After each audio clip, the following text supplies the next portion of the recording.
कक्षा 10 है, ये कक्षा 10 है, गणित एनसीईआरटी बुक है, अध्याय 12 वृत्तों से संबंधित क्षेत्रफल, जिसमें हम प्रश्न संख्या 13 देखेंगे। करा एक गोल मेजपोश पर 6 समान डिजाइन बने हुए हैं, जैसा कि आकृति 12.14 ये है। दर्शाया गया है यदि मेजपोश की त्रिज्या 28 सेंटीमीटर है तो 0.35 प्रति वर्ग सेंटीमीटर की दर से इन डिजाइनों को बनाने की लागत ज्ञात कीजिए। कर्ण 3 का मान 1.7 दिया हुआ है। अगर हमारा ये केंद्र होगा तो यहाँ से ये जो त्रिज्या दी गई है, हमारी जो त्रिज्या यहाँ पर है, यहाँ से लेकर यहाँ तक की दूरी, ये त्रिज्या का मान दिया हुआ है 28, और बाकी हमें ये डिजाइन का क्षेत्रफल निकालना है। तो पूरे त्रिज्यखंड का क्षेत्रफल निकाल करके इस वृत्त का क्षेत्रफल हम घटा देंगे। तो यहाँ आ जाएंगे तो कोण हमें चाहिए, तो पूरा कोण 360 अंश होता है। इसमें कुल इसी तरह से 6 पार्ट हैं। तो अगर हम देखेंगे तो 6 पार्ट होंगे, प्रत्येक कोण का मान थीटा का मान 60 अंश होगा, क्योंकि 36 360 अंश का कोण होना चाहिए। यहाँ हम आ जाएंगे, लिखेंगे हल। हल में क्या मिलेगा, सबसे पहला हमारा काम क्या होगा कि इसमें थीटा बराबर निकालेंगे। पूरा कोण 360 में 6 पार्ट है तो 60 अंश आ जाएगा। दूसरा नंबर, त्रिज्या जो दिया गया है वह त्रिज्या हमारी 28 सेंटीमीटर है। अब हमें यहाँ जो ये त्रिभुज बना हुआ है, इस त्रिभुज में हमें क्या मिलेगा कि ये त्रिभुज में यहाँ से यहाँ तक और यहाँ से यहाँ तक ये दिया गया है। डिजाइन केवल नीचे बना हुआ है, तो हम इसमें करेंगे क्या, ये कोण 60 अंश है। तो इसको और इसको अगर हम x से x मानते हैं, तीनों जोड़ेंगे तो हमारा 180 अंश आ जाएगा। इसको हम बिंदु ले लेते हैं, इसको हम मान लेते हैं बिंदु O, और ये बिंदु A और ये बिंदु B। तो हम आ जाएंगे त्रिभुज OAB में हमें मिलेगा 60 + x बराबर 180 अंश हो जाएगा। तो यहाँ आ जाएंगे तो 2x बराबर 180, 60 ले जाके घटा देंगे तो 120 अंश बच जाएगा। x बराबर 120/2 भाग दे देंगे तो 60 अंश। अर्थात यह जो त्रिभुज है समबाहु त्रिभुज बना हुआ है। तो त्रिज्यखंड का क्षेत्रफल निकालकर उसमें से इस त्रिभुज का क्षेत्रफल घटा देंगे तो हमें वृत्तखंड का क्षेत्रफल मिल जाएगा, या एक डिजाइन का क्षेत्रफल मिल जाएगा। तो आगे आइए, अब इसको हम लेते हैं और इसको हल करते हैं। तो देखते हैं क्या दिया है। तो हमें मिल जाएगा यहाँ पर, यानी एक डिजाइन या AB हम लिख सकते हैं। AB डिजाइन का क्षेत्रफल, AB डिजाइन का क्षेत्रफल बराबर त्रिज्यखंड का क्षेत्रफल, त्रिज्यखंड का क्षेत्रफल, और माइनस हो जाएगा त्रिभुज ABC का क्षेत्रफल, त्रिभुज ABC का क्षेत्रफल। यहाँ आ जाएंगे त्रिज्यखंड माने θ/360 पाई r² माइनस कर्ण 3/4 भुजा स्क्वायर, क्योंकि ये समबाहु त्रिभुज बना हुआ है, प्रत्येक कोण 60 अंश है। अब आगे आएंगे, अब इसी में हम मान को रखेंगे तो हमें क्या मिलेगा, यहाँ मिल गया थीटा का मान 60 अंश बटे 360 हो गया।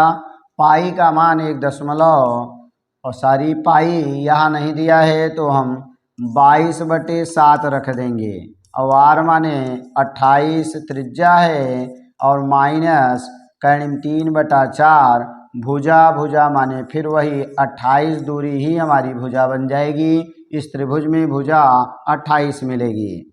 आगे आ जाएंगे तो इसमें हम 28 का स्क्वायर और 28 का स्क्वायर दोनों जगह है, और दोनों में से हम कॉमन ले लेंगे। तो देखेंगे 28 का स्क्वायर कॉमन होगा, 36, यानी ये 28 का स्क्वायर कॉमन हो जाएगा। यहाँ बच जाएगा क्या, 22, और नीचे 7 छंग 42 हो गया। और आगे आ जाएंगे तो माइनस, यहाँ मिल गया हमें कर्ण में 3 का मान उसने दिया है 1.7/4 हो गया। अब अगला काम है इन दोनों का एलसीएम लेकर के और इसको हम हल करेंगे। तो आइए एलसीएम लेते हैं और इसको हल करते हैं। तो हमें क्या मिलेगा, 28 का स्क्वायर होगा। इन दोनों का एलसीएम यानी 2 दूनी 4 और 8 84 बन गया। इन दोनों का एलसीएम ले लेंगे। 42 दूना 2 का गुणा करेंगे, 2 दूनी 4 2 दूनी 4 माइनस 1.7 गुणे 4 दूनी 8 4 1 4 21 बार जाएगा तो यहाँ हम 21 लिख देंगे। अब अगला काम है हमारा 28 का स्क्वायर और बटे 84 को हम बाहर ले लेंगे। आगे क्या मिल जाएगा, 44 मिलेगा माइनस 7 1 का 7 7 दूनी 14 हासिल लग जाएगा। यानी 7 का गुणा 21 में हो चुका, 1 का गुणा 21 में करेंगे तो ये 5 और 3 यानी 35 और मिल जाएगा और 1 अंक पर दशमलव लगा देंगे। फिर अगला हमारा टारगेट बनेगा। अब नेक्स्ट इसके आगे हम ले लेंगे तो घटा देंगे। 28 यानी 3 बार जाएगा तो 28 का यानी 2 स्क्वायर है तो 1 28 बच जाएगा और 3 8 24 3 दूनी 6 2 8। इसका मतलब है अगर 28 से भाग दे देते हैं तो 3 बार जाएगा।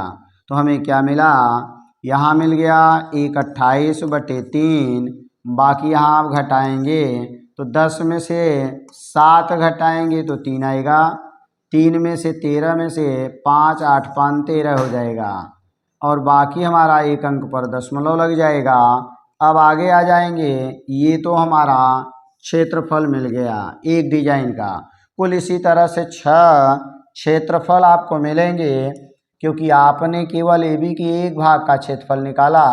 और अगर हम बात करें यहाँ तो इस तरह से 6 जगह डिजाइन बना हुआ है। तो आगे हम ले लेंगे पूरे डिजाइन का क्षेत्रफल। तो पूरे डिजाइन का क्षेत्रफल अगर हम निकालेंगे तो 6 का गुणा कर देंगे। तो 6 गुणे ये जो दिया गया है 28/3 गुणे हमारा 8.3 दिया गया है। तो 3 दूनी 6। अब हम गुणा करेंगे तो हमें क्या मिलेगा कि 2 गुणे 28 मिलेगा गुणे 8.3। इसको यहीं छोड़ देंगे। अब खर्च 35 पैसे है तो इसी में 35 का गुणा कर देंगे पैसे का। तो 2 गुणे 28 गुणे 8.3 गुणे 35 का मतलब कि 0.35 यह लागत दे दिया है प्रति वर्ग सेंटीमीटर का। तो 35 दूना ये 70 हो जाएगा और 2 अंक पर दशमलव लग जाएगा। अब गुणा करेंगे। बाकी हमारे पास है 28 का 83 में, 83 गुणे 28 होगा, 8 3 24 8 8 64 और 2 66 हो जाएगा। फिर 2 3 6 होगा, 2 8 16 4 9 12 2 22 94 बन जाएगा। तो ये बना 22 94। एक अंक पर दशमलव यहाँ लगा देंगे क्योंकि इन दोनों का हमने गुणा किया तो ये आया और इन दोनों का गुणा करके यहाँ मिल गया है। अब हमारा काम क्या है, इस 7 का गुणा करें। तो 7 चौक 28 की 8 हासिल 2 7 9 63 2 65 की 5 हासिल लगा 60 हो गया माने 6। फिर 7 दूनी 14 26 की 0 हासिल 2 7 दूनी 14 2 16 हो गया। अब दशमलव हमारा एक ये 2 अंक पर लग जाएगा तो हमारा आंसर बन जाएगा 160.58 रुपये और यही हमारा आंसर बन जाएगा। तो थैंक्स फॉर वाचिंग। इस तरह की वीडियो को देखने के लिए चैनल को सब्सक्राइब करें तथा वीडियो को लाइक करें।